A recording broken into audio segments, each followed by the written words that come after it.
All right, welcome back. You're watching Morning Cafe, and today we are tackling a critical issue, that is road safety. Now, with increasing road accidents, it's important to understand what we can do rather to make a difference and ensure roads are safe enough. On the panel, we'll be having Samuel Musumba will be joining us later. He's the manager of safety programs in public education at NTSA. And in studio with me is Emily Gideon, CEO of Psycho Africa Solutions. Welcome to the show, Emily. Happy New Year. Happy New Year to you. How are you? Karibu sana, I'm doing well. Thank you. So let's just start with the mental health aspect, even as we wait for Samuel to tell us from their side as NTSA what they're doing. How does mental health, or rather just mental sanity in general, impact drivers' behavior in terms of focus on the road?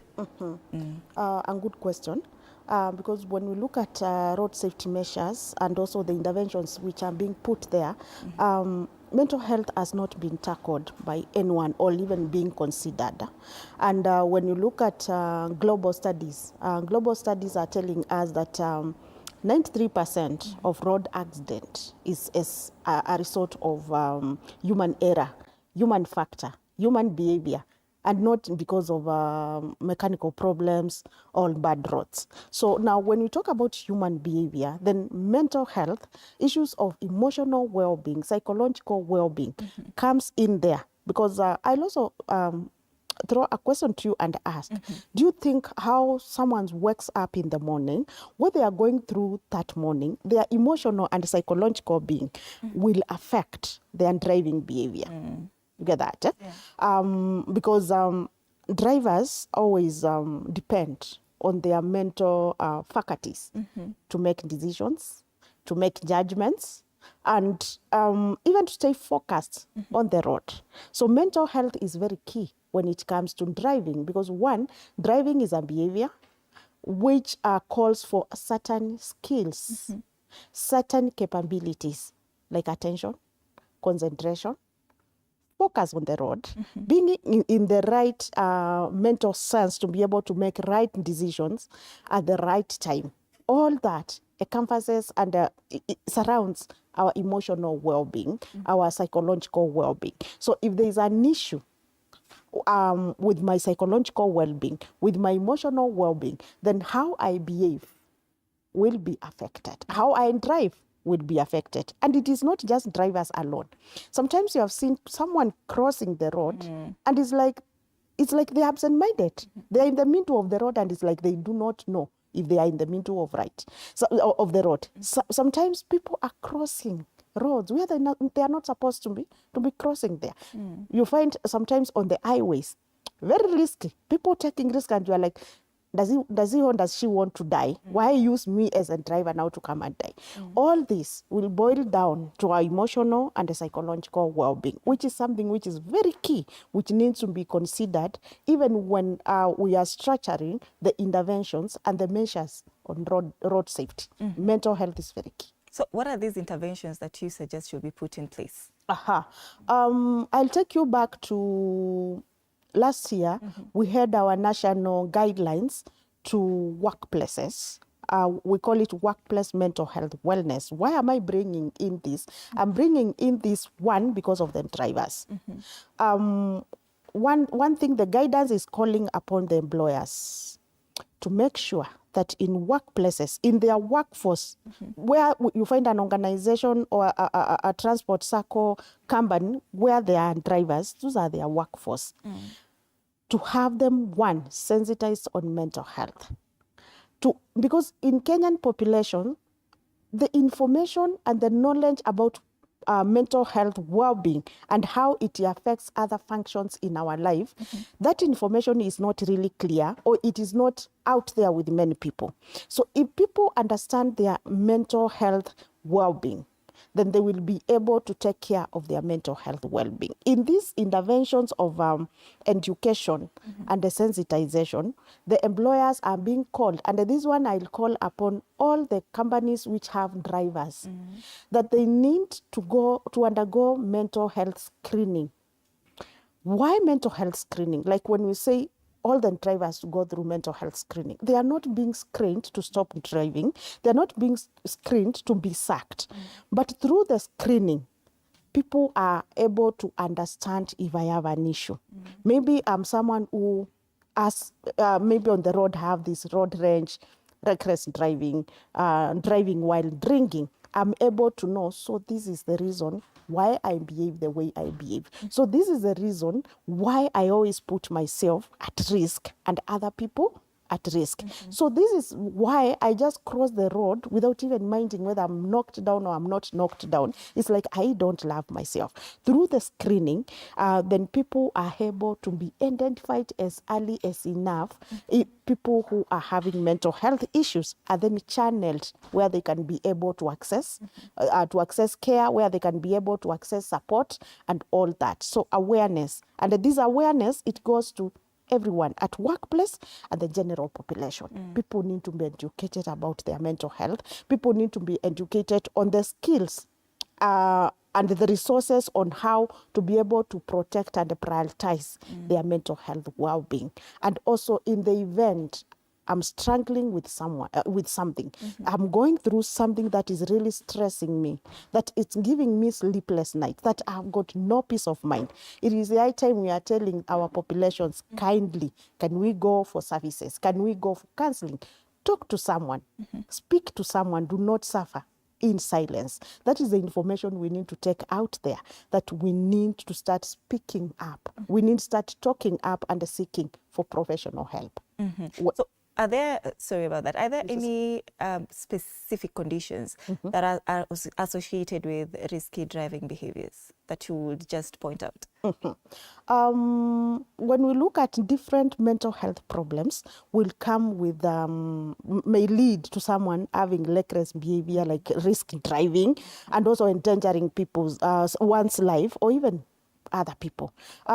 If I would mention, for example, when someone is struggling or suffering from depression.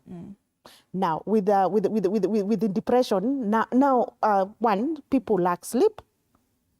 When I lack sleep, it means even in the morning when I wake up, I'm very, let's say, I'm exhausted, I'm fatigued. And when I'm fatigued, it means either I'll be drowsy on the road, I'll not be able to concentrate. Another thing also with the depression, I may live like, I may feel like I have nothing to live. I've lost hope. I have death wishes. Maybe by coping, I also need to go in sorting other people, the road range and all that.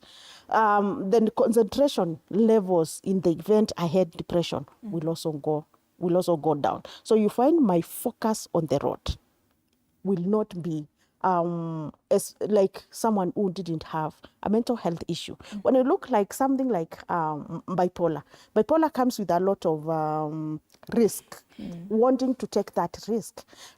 Getting into risk behaviors, one being driving, and drinking even while driving. I don't care on the road. And also it may come with that euphoria, and the euphoria sometimes can come with anger issues. And anger issues will bring that road rage. We have seen drivers trying to compete on the road to a point of even risking their own lives, risking the lives of the passengers. Sometimes also the personality disorders. If I have a personality that I would always feel good when I'm hurting other people and I'm out there driving, what happens? Issues of trauma. People have experienced different traumas, even on the road. I was driving, I got involved in a road accident. I developed trauma, which I never realized, and that has never been addressed. I've seen and I've handled drivers because I partner a lot with NTSA on road safety and mental health. And we had drivers who say, once I get to a certain spot, I'll see women parading in front of me. I would say a donkey without a head on the road. And people are like, in that road, kuna mashetani. But this person is just hallucinating, or this person is just because of this trauma which they went through. And sometimes these things they see on the road and they cause road accidents, nobody else has seen it. And someone will say, I didn't see those women, I didn't see that dengue, but it was there. But they are the only one who is seeing whatever they are seeing on the road. That is something that needs to go for evaluation, whether to check whether it's something like psychosis, like schizophrenia, where people have hallucination. They see things other people are not seeing. They'll hear voices other people are not hearing. And the voices may even instruct them to get that car off the road or to hit the oncoming car, depending on what are the voices telling them. If this is realized early enough, then this person needs to go for further screening, and it needs to go for support, needs to go for treatment. And next time when they drive, then they will be safe on the road. So safety on the roads depends a lot on our thinking, on our feelings, and on our actions, because our thoughts informs how we feel and also informs what the actions will take. That all surrounds now mental health, and that needs to be checked by one, making people aware of themselves. And then again, if I have an issue, then I need to seek for services for that. I need to seek support for that. Yes. For these drivers, would you say it's easier for them to come and look for help? Let's say wameenda kule nje and they're starting to see these things, or they're having trouble maybe at home. Would you say that it's easier on their part to come to you and say that I'm having trouble in 1, 2, 3 and it's affecting my job? Actually, I would say it has never been easier for anyone to go and seek for help. That's why we are calling for sensitization, for awareness creation, because the more awareness is created on mental health issues, then it means people start getting aware, people start understanding the symptoms for mental health. That they are like, we were told, when I lack sleep, when my appetite has issues, when I find I'm becoming so irritable, when I find I'm hearing voices nobody else is hearing, and so forth and so forth. They know this shows there is a problem and I need to seek for help. Then also again, normalizing and telling people that it is okay to go for professional help. It is okay to seek for that help. It doesn't show you are weak. It shows self-love. It shows a lot of courage and strength. So it is through sensitization that people will be aware, that people will come out and seek for services. But also, as we are doing this, we also need to sensitize their bosses. We need to sensitize their managers. We need to sensitize their employers, that even them, they need to put that forefront in prioritizing mental health and the healthy environment in their workplaces, and that they are coming out even to support their own drivers who are suffering or who have mental health issues, who have psychological issues, so that they can also be able to get help and to get support. And also to embrace screening for their employees and all of their employees, so that we can be able to support them. Because if the managers, the employers do not understand this, then it could be used to sack someone. It can be used to tell someone, don't come to work. There's a place we were doing sensitization with NTSA, and one driver said he drives long distance. Then he arrived in the morning from his trip, so he was to rush to the house, get some sleep for like 2 or 3 hours, and come back and start another trip. Getting at home, he found an empty house. The wife had left with everything, including his driving uniform. And getting home, he's being called to come back and go for another trip. How do you think that driver will be on the road? He doesn't know where their wife is. She took off with everything, children and everything. He came to an empty house in the morning. He's hurting. There's that loss and grief. There's a lot of anger, a lot of unanswered questions. But again, we are still putting this driver again on the road, maybe from here to Kampala, from here to Tanzania. How do you think he will be on the road? Do you think he's in his right mental faculty to be able to drive? Absolutely not. No, because we are pressures. They have the pressure of the demand of the nature of their work. Sometimes the mechanical issues of their vehicles may again also stress them out. But also we also have our personal life, what I'm going through as a person. I'm in debts. I have not paid the school fees. I have issues with my spouse. Maybe today morning I woke up and I received that text nobody wants to receive, like it is over between me and you. How is it over between me and you? And I'm behind the wheels. How is my driving at that? So people need a lot of sensitization. And another key thing is, even when I'm eating the road, there are some situations I may be in and I'm like, I'm not okay. We also need to impact people with those skills that if I feel so anxious, if I feel so annoyed, if I have this thing in my mind that is really tormenting me and I can't keep my thoughts away from it, how can I be able to calm myself down as I eat the road? Because it is for my own safety. Before it gets to someone else's safety, it is for my own safety. So impacting these skills, how can I be able to calm myself down? I need to make the right decisions on the road. I need to be calm and compose to a point that I can be able to do the right calculations on the road. But if my mind is so overwhelmed with a lot of issues, so anxious, I may not be in a position to make any of those decisions on the road, and then endanger myself, endanger other road users. All right, now you're talking about it narrows down to the bosses and to the employers. What does a peaceful work environment look like for these drivers? Maybe there's an employer watching and they're hearing you have to create a safer work environment for these drivers. According to you, what does it look like? Thank you about that. One, at employment area, we need to also to put structures, structures that look out for the well-being of our employees. What do we mean? One is having a management that is open, encouraging employees to come forward, not just talk about their problems, but also suggest ideas on what works better for them. How can we be able to work better for them? Because sometimes you find it is only the rule of the employer and nobody else can suggest something else. But now when you look at mental health and in workplace, one is being able, first is training these managers. The employers need to make sure their manager, their supervisors get trained on mental health in workplace so that they can be able to know how to better support the people who work under them. Because sometimes we have seen people who develop anxiety, depression, PTSD as a result of their boss, where their boss is so quarrelsome, their boss, the way he treats them, the way he speaks to them, speaks to you like you are a small kid, or in a very irrespectful manner, very demeaning manner, and it keeps on affecting our self-esteem, causing anxiety. We wake up in the morning, when you think I'm going to workplace, I'm like, isipokuwa hii ndio inaweka mkate kwa meza, I wouldn't have wanted to show there.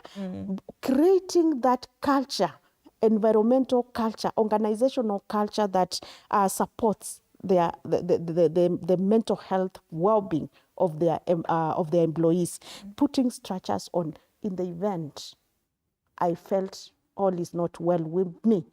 Where can I be able to seek for help without being judged? And do I have a boss who really, when I come and tell him I've just received a call, my mother has just been hospitalized, is it someone who will shout at me and say, hiyo siku ukitoka itakatwa? Do we have the employers, the managers who really understand and feel with us also? I'll say about something that happened in a certain organization, that someone called the supervisor and said, I won't be able to come to work today. Why? Because I was beaten my spouse, and I have a red eye, a black eye, and all that. But now what happens? Now the supervisor starts discussing it everywhere at workplace, and it's like, you see, huyo ndio mdomo alitandikwa na mzee usiku. Let her come here tomorrow and you see whether she has some dents on the face and all that. So when I come the following day, everybody's talking about, I was battered by my husband.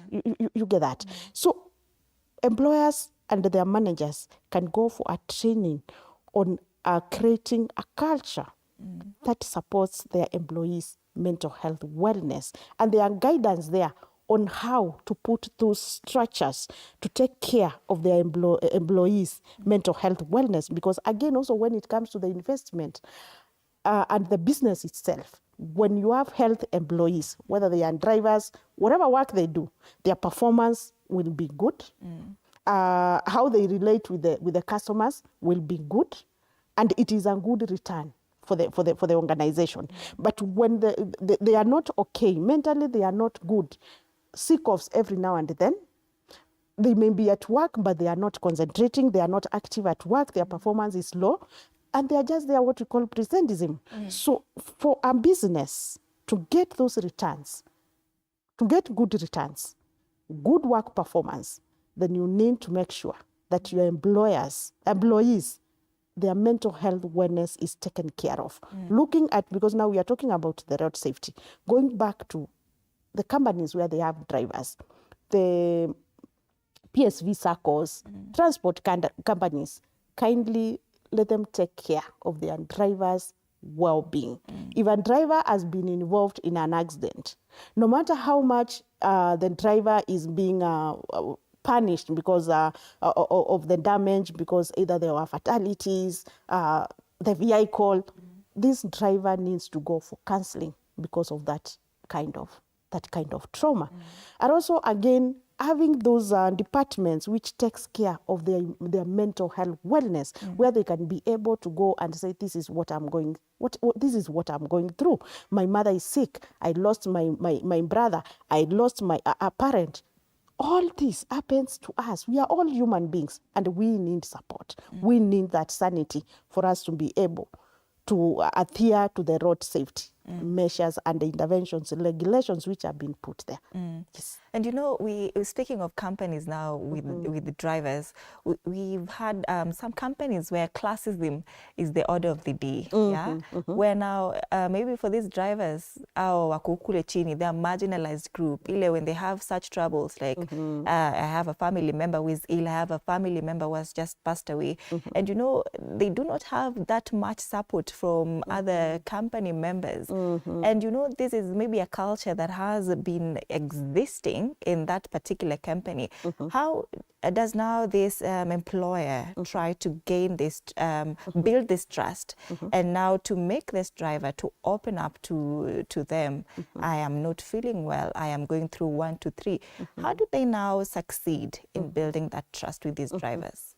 I agree with you, and unfortunately, that happens in quite many of the companies. When we are saying we are putting mental health wellness structures in organization, one, we are encouraging the employers in their workplaces to have mental health champions. They can even have peer educators, whereby now we go down to these departments, even at that, in the logistics department, where we have these drivers, we can even have some of the drivers trained as the champions, mental health champions, and they can be able to support them at that level. But when you talk about an organization establishing an organizational culture that supports the employee wellness, it means the structures which are being done, which are being put in place, they are being put in place from top person to the lowest cadre in that organization. So meaning the department that is in charge of the drivers, that most of the companies could be the logistics or the fleet department, it needs to have also champions among themselves, but also having a culture whereby, you see, we will get there some organization you find like where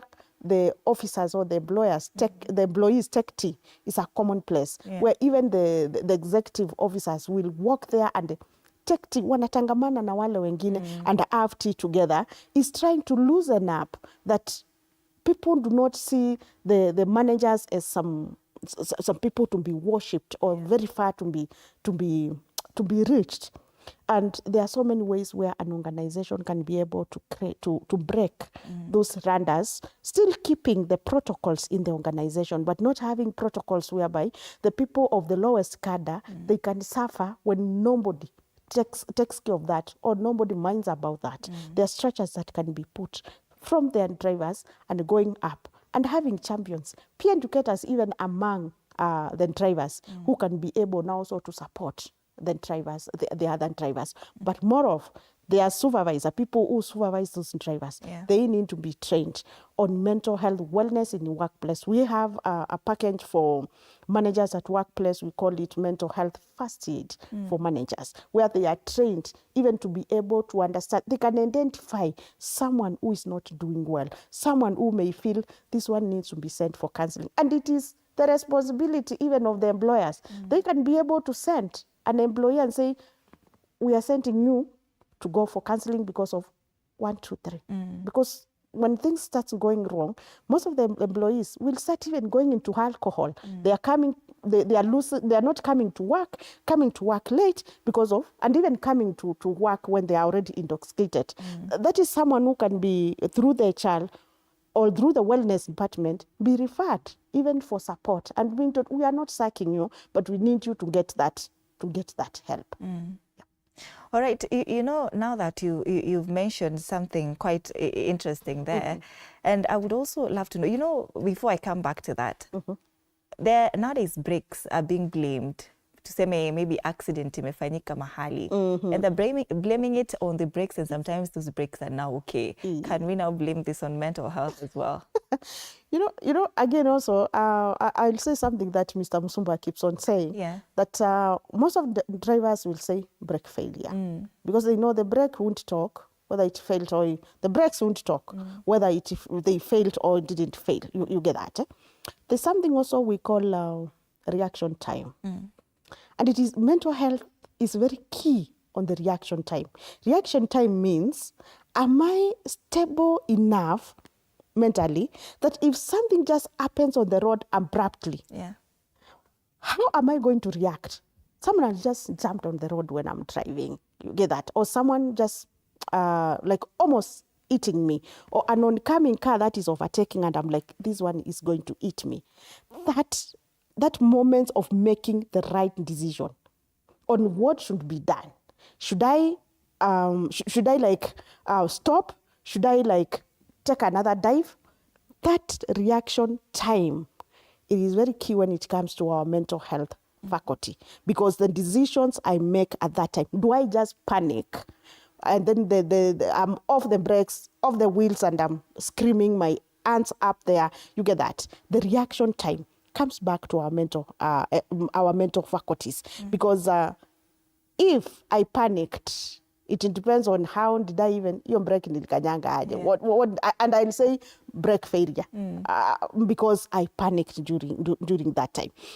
I won't say they will lie about the brake failure, but sometimes it's not about the brake failure. Any decision we make on the road, it boils down to our mental health wellness. What am I going through emotionally? You get that? Because we go through a lot. Sometimes we have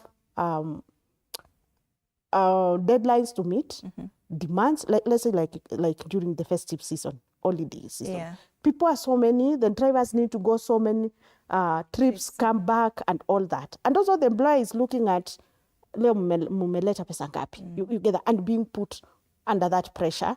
And we are also under pressure that we get the one for the boss and also have something small for ourselves. And it is really stressing. And especially for the PSV, they're also dealing with the passengers, whom we are also not, sometimes we are also not good. We are stubborn and also very mean also with them. So you find their life is surrounded with a lot that still will affect them, will affect how they drive. And now someone was saying, we keep on blaming the matatus, and now they are saying the private drivers are getting worse. I always say, it is not about a blame game. We are all drivers. When you go to driving school, atuna roho ya wale wa matatu mutaketi hapa, wenye mtakuwa mna drive Prado here, we are all drivers. And when I am hitting the road, it is me and my mental faculty, my concentration, my vision, and all that. And before I forget, when you ask about measures, I forgot to say that even in the driving schools, they are called driving schools or driving academies, where drivers are trained. We need to incorporate mental health sensitization in the driving. Yeah. So that at that moment, drivers can be able to understand about their sanity, their emotional well-being, and how to take care of that. Are there days you can wake up and the way you are like, let me call for someone to drive me. Let me call a cab. The way I'm feeling, the way I'm stressed out, I'm not able to drive. We have seen people go to clubs, take a lot of alcohol, and still go into roads driving. We need to be trained that at this situation, there are situations that you'll say, pardon me, I'm not even using my car because I may not be drunk, but I'm so stressed up. I'm going through a lot. I even don't understand myself, and I don't feel like I'm safe on the road. I need first to take care of my safety before even I think about other people. And we have this group who also blames vehicle models. Yes, sometimes it's not even the vehicle, like FRR, you know? Yes, now, what about that? By the end of the day, I'll say, it is not the vehicle driving itself. Yeah. If you parked that vehicle there alone, will it cause an accident? No. It needs a human being behind the wheels to drive it and cause an accident. Yeah. You get that? It's not about the vehicle. And then also again, if I know my vehicle has a mechanical problem, let me stop procrastinating. Self-love. Prioritizing me is like, this car need to go for maintenance before even I get into road with it. But sometimes we assume a lot. We assume a lot, I'll do it next week, it's still moving, it's not, and a lot of things. Yeah. That's why people procrastinate when to take their vehicles for maintenance. I know my brakes have issues, but I'm still on the road with it. Love yourself. Jipende wewe mwenyewe that this is risking my life. This is risking other road users' lives. Being responsible, not being careless, and doing the right thing. Not for NTSA, not because of the police. For me, it is about our safety. And when we talk about road safety, we say it is responsibility for everyone. It is responsibility for each and every person, whether a driver, whether a pedestrian, whether the employer of that driver. It is a common responsibility that each one has to take that responsibility. So why is there less emphasis on defensive driving? One, I would say, I would say that, now, before we even answer that, how many, do we have drivers on the road which have not seen a door to a driving school? All have. Who have never gone for driving lessons, but they are driving. I call a friend, we go somewhere to a Wanjam, a lonely road. I'm taking 2 to 3 trips, and I'm like, now I can balance this car. Then I start looking for license. You get that? For the same reason, you find the people who have undergone even the training on defensive driving, they are careful drivers. They know what is supposed to be done, what I can't do. One time I hired 2 drivers, the cab drivers, and they were discussing about defensive driving. And one of them was saying, it is not even special at all, because driving is driving. Yeah. But when they started engaging on defensive driving, you can pick a lot of the difference. But sometimes people may feel it doesn't make a difference. I don't want to say like it is, people may feel it is not important, but people feel like it doesn't make a huge difference. If I know how to drive, I know how to drive. And for me, I'll also call upon the agencies that reinforce road safety regulation. The defensive driving, I wish it could be put a mandatory for each and every driver to be taken through that, because of the sensitivity around it and the soberness also. You get that? And the soberness also around it, because people assume a lot, and also the shortcuts in everything also again spoils everything. And I don't want to sound biased, but I'll say there are people who are behind the wheels, and at that time they're not supposed to be behind the wheels. Yeah. Studies are showing that a good percentage of Kenyans suffer from mental health illnesses, but they do not know that they suffer from a mental health illness. Yeah. And that's why we are encouraging screening, because if I have someone behind the wheels who is having, let's say, for people of bipolar, they have phases when it is a manic episode, and that person is behind the wheels, a lot can happen. That person can just eat someone for no reason, eat another car for no reason, and the judgments at that moment they'll make on the road, it's very, very risky. But these people are behind the wheels, but nobody knows. They have got no idea. They just know there are days I wake up and I'm like erratic, I'm all over everybody, but they don't understand. They don't understand why. I'm urging Kenyans, kindly, let's check our mental wellness.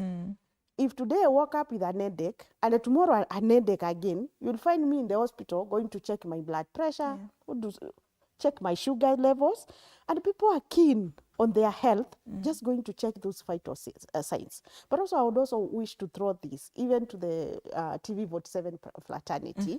How many times have we gone and say, I've come, just check my mental status? And someone will ask, how is it checked? You get that? Yeah. We are very keen on the physical health, but we ignore our mental health well-being. And without the mental health well-being, even the physical health isn't there. So prioritizing that is, I'm like, let me go and check. Ni malaria niko nayo, nimeumwa na kichwa 1 week. Let also check our mental status. Very key. Very key. You know, this is quite interesting. Sababu, you see, we work in an environment where we have these drivers as well. So maybe I really want to help him or her, but yeye hataki kufunguka at all. So what are maybe the signs and symptoms that I should look out for and say, my colleague is really struggling? I should maybe convince them to go seek help. Yeah, there are quite a number of signs and the symptoms that we can be able to see this person may be struggling with something and may need also to seek for help. One, if I have an employee or a colleague who from nowhere they start showing up at work unkempt. I know they used to be neat. Now they normally come, they have not combed their hair. It's like they have not ironed their clothes. And when you just look at them, that person is so unkempt. Then I need to start asking them, are you okay? Are you doing well? Then also is the substance use. Alcohol being the most substance abused in Kenya. If someone starts showing up at work drunk, then that could be a sign of something is not right. Because most of the time, people use alcohol as a coping mechanism. I'm struggling with something, then they use alcohol as a coping mechanism. That is one. And then the other thing is someone becoming so erratic. Just a small joke, and they just burst. Just something small is said, and they are up, they just want to fight. Someone used to perform well at work, and all of a sudden their work starts going down. The performance starts going down. And in relation to drivers, then you find this driver is becoming so prone to accidents. Every now and then we have a report about him. He hit a vehicle, he hit a wall, and all that. You get that? Then that couldn't signal that this person is not well.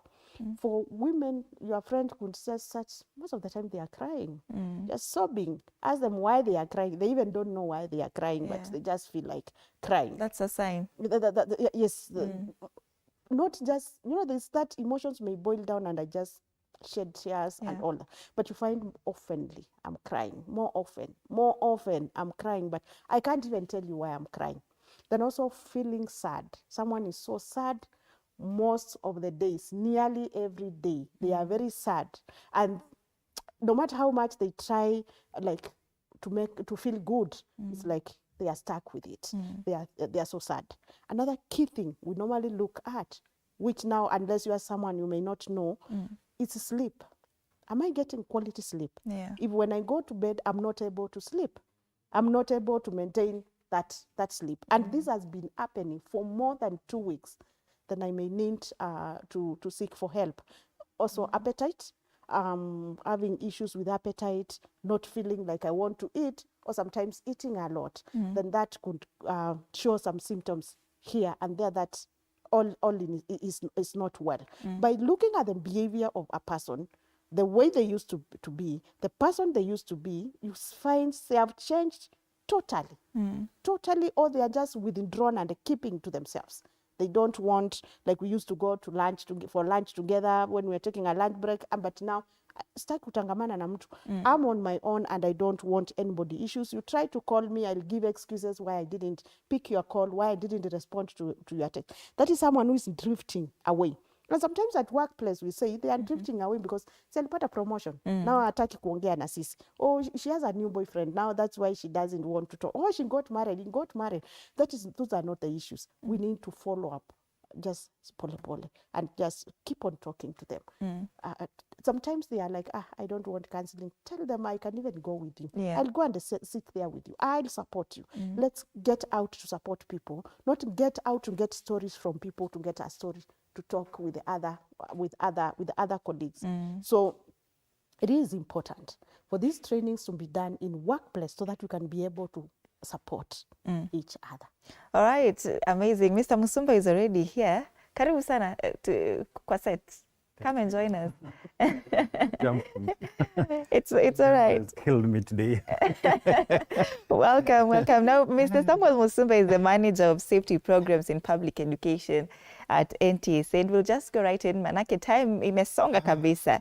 Now, maybe you can start us off with telling us the current state of road safety in Kenya. Thank you. I didn't get your name. Sorry. My name is Anne Odida. Karibu sana. And thank you so Yes. much. And sorry for this. Looking at last year and up to where we are, I want to say that as a country, I think we're at a crossroad. Why? Because again, we are looking at the kind of numbers that we are dealing with. Last year, up to end of December, already we've lost 4,743. If you compare that to the previous year, 2023, where we had about 4,324, that is an increase of almost 9%. Yeah. That is huge. It cuts across. You know, it's not like one group has done better or it's worse. Actually, it's like cutting across. Almost everyone has been involved. If we look at the distribution of victims, of course, pedestrians seem to be leading. But again, there's also a contribution of drivers, passengers, motorcyclists, almost like, you know, everyone has been, you know, involved in this. And it begs the question, then just what are we not doing right? Because if you look at the spirited campaigns we had for the entire last year, after we noticed that trends were changing, January seemed to have hit rooftop last year, come to April again, hit. So we were like, we need to do much more. And we really did so much. But come around December, we lost about 400 people. The number just went like, you know, up like that. So really, things are not so good, I would say, because these are lives of people. I wish this was money or cabbages that we are losing. But again, this is lives. And I think as a country, it pains us. One life lost is just too much. It really pains us. Now, Musumba, NTSA has been running campaigns that has focused on education, awareness, and compliance checks. Could you elaborate on these campaigns and tell us what they entail? Yeah. I'll go back to still last year, where we really had, out of those campaigns, we had a big campaign called Salama Barabarani, which still is going on. But within it, we had mini campaigns, very targeted.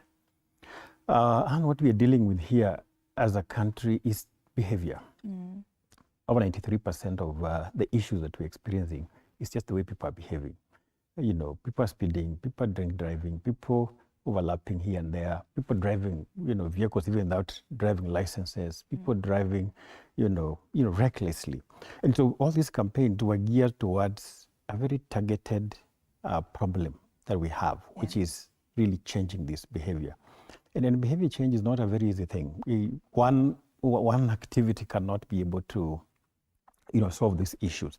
So if you look at our campaigns, really we were targeting to touch this behavior, even including the enforcement bit of it, education enforcement bit of it. Again, we're just looking at how do we make sure that this driver, this pedestrian, this motorcyclist actually changes behavior and does the right thing.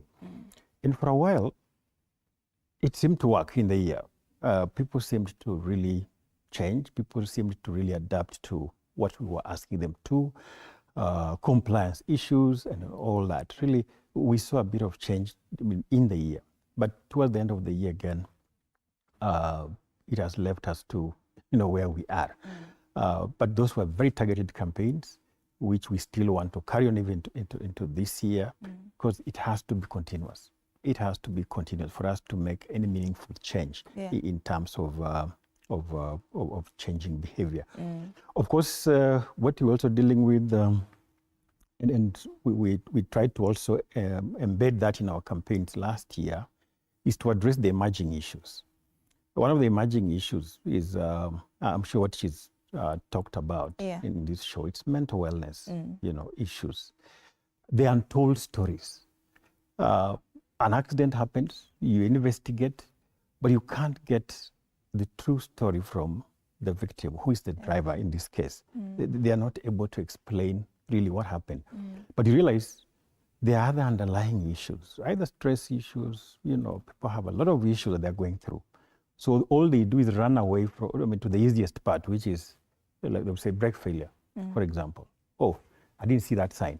And that kind of thing. So a lot of excuses, come up.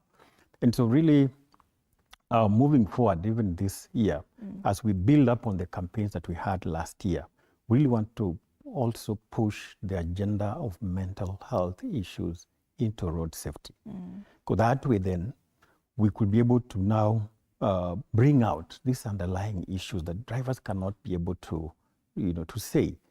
And that way, when they seek help, we should be able to come up with better programs now to support them and see if this can be managed. So that will go along, of course, with other campaigns, education awareness and the enforcement campaigns. We'll not relent on this. Right. Emily, now you see Musumba has brought in a very great aspect.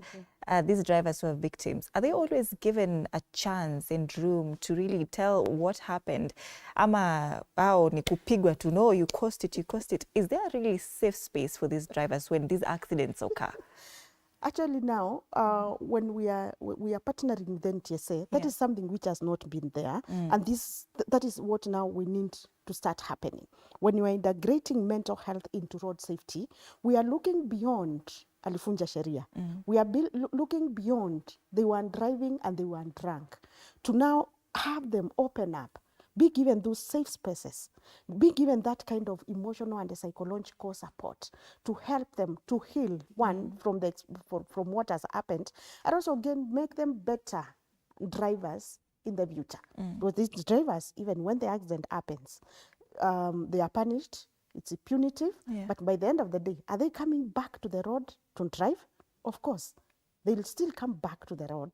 One, they have trauma from the accident that happened, and whatever the underlying cause was never addressed. So again, it's also looking at, even when the punitive measures are being taken, when other regulations are also being taken care of, this person, also their mental well-being, their psychological well-being is also attended to. You talked about enforcement, Musumba, and I would love to understand, what are these challenges that NTSA you're facing in terms of ensuring that these drivers follow the rules that have been set in place for them? Enforcement is a strategy, and it's really time-tested when it comes to safety issues. It's supposed, one, to deter, that bad behavior, and two, of course, people are punished for their wrongdoings. Maybe you are speeding, you're drunk driving, you weren't belted up. So when we're doing enforcement, that is our checklist. And other compliance issues, that's our checklist.